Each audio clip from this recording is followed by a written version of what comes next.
Stop violence against women.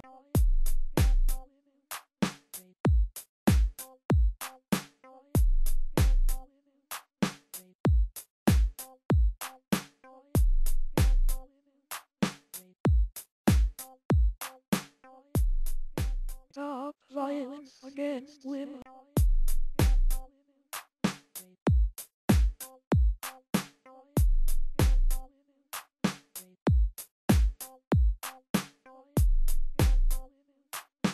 During the 1960s, women's issues pretty much were not really at the forefront. It was mainly just about the race.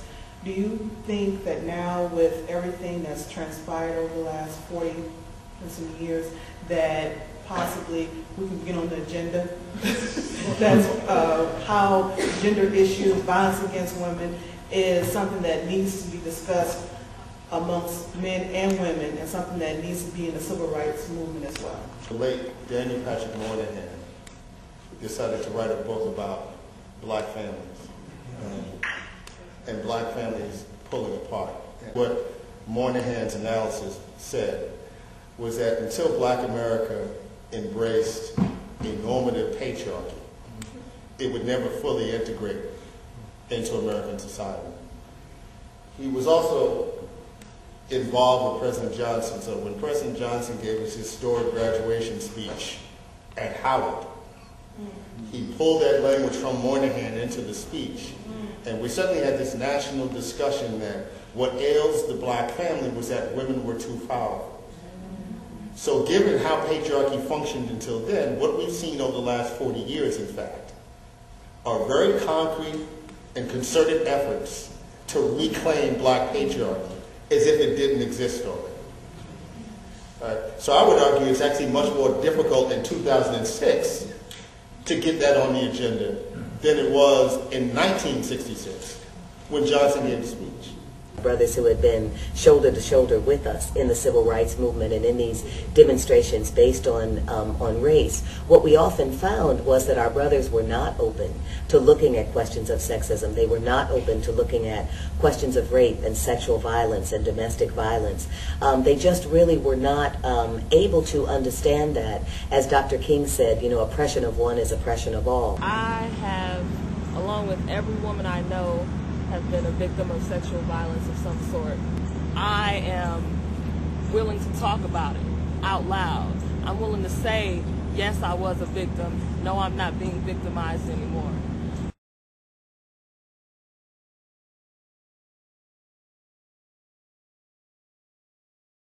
Three court dates and nothing has been done. He's still not even served with the papers. I'm thinking he's already been served.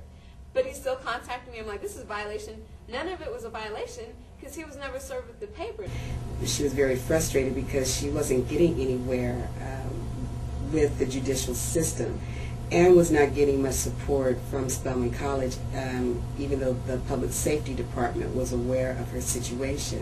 One of the classes that she was attending is right outside my office, and the person who was stalking her would come and follow her to the class. We spoke with Dr. Beverly Guy-Sheftal, who was appalled at the situation, that nothing was happening, and started setting things into motion.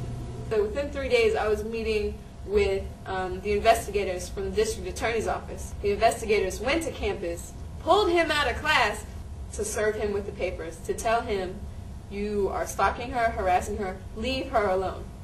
That around the world, at least one woman in 3 has been beaten, coerced into sex, or otherwise abused in her lifetime. Most often the abuser is in her own family. 77% of rapes are committed by someone known to the person raped. In other words, an acquaintance or partner. That statistic is crazy. I live on a campus of all women. So to think like half of this campus, or a third of this campus, has been sexually assaulted. Stop violence against women.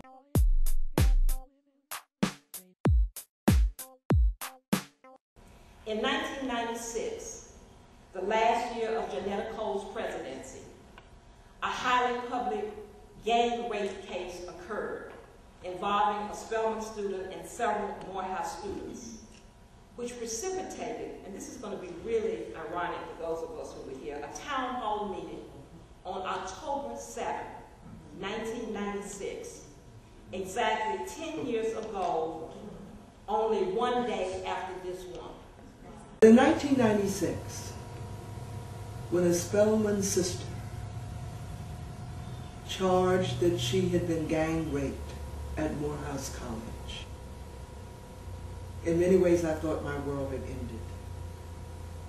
There I was, the president of a women's college, a place that should be safe for young women and women not so young.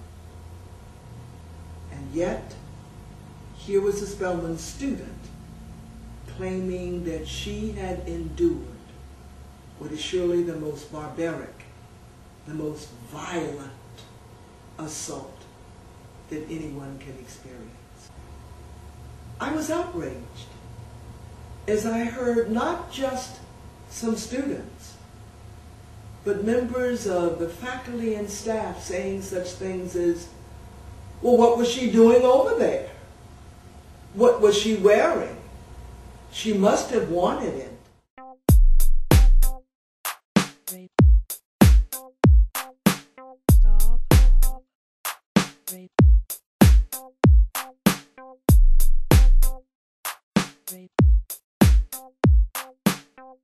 The protest that we held was largely a response to the silence around sexual assault, particularly between Spelman and Morehouse.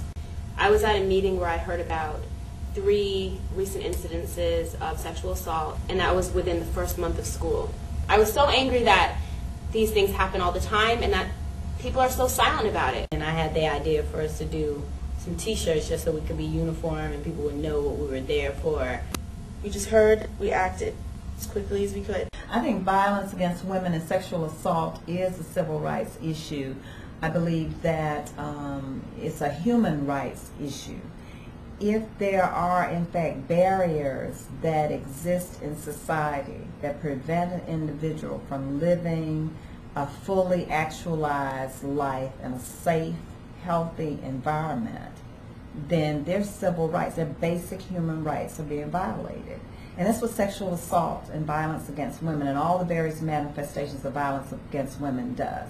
I participated in the protest not so much to address the specific incidents that happened, because I was well aware that sure, it's possible there was a lead, sure, it's possible that, you know, there were blurry lines between what's rape and what's not rape and what's consent and all that. But, and I say this to my students all the time, there's no question every male who spends time around other males is well aware that men direct sexual violence towards women daily, if not multiple times per day. If you don't do it, you have a friend who does it. And I think the point for me, one, it was to provide that level of support to the sisters, to let the sisters know that there are men who do get it. And two, it was to let the men know, when we arrived on Morehouse campus, when we walked through Clark's campus, that there are men who will put pressure on you to step it up. I got a lot of negative sentiment because I stood with Spelman in solidarity and not Morehouse. But for this instance, like I said, it wasn't a separation of Morehouse and Spelman. It was people. And I was kind of sad that a lot of guys didn't get that point. I do not agree in pretty much any way, shape, or form with the idea, the tack that was taken as far as storming on the campus in the middle of classes. I don't agree with. Just not that it wasn't important enough to maybe do something like that, but if another institution was going to do that, there's certain, I guess, protocols that should have been taken. When is the time for me to tell you about the people that have been raping me, and for you to come together with me and take responsibility as a black man? They're always so concerned with protecting us, but when it comes time to help us to protect ourselves, you know, they feel like we're accusing them. The way the rally came into being, a lot of things were done incorrectly. A lot of things were done that ended up alienating students at Morehouse College. I have to tell you, I cannot imagine that black folk who didn't ask permission from anybody to protest and didn't feel they needed to warn white people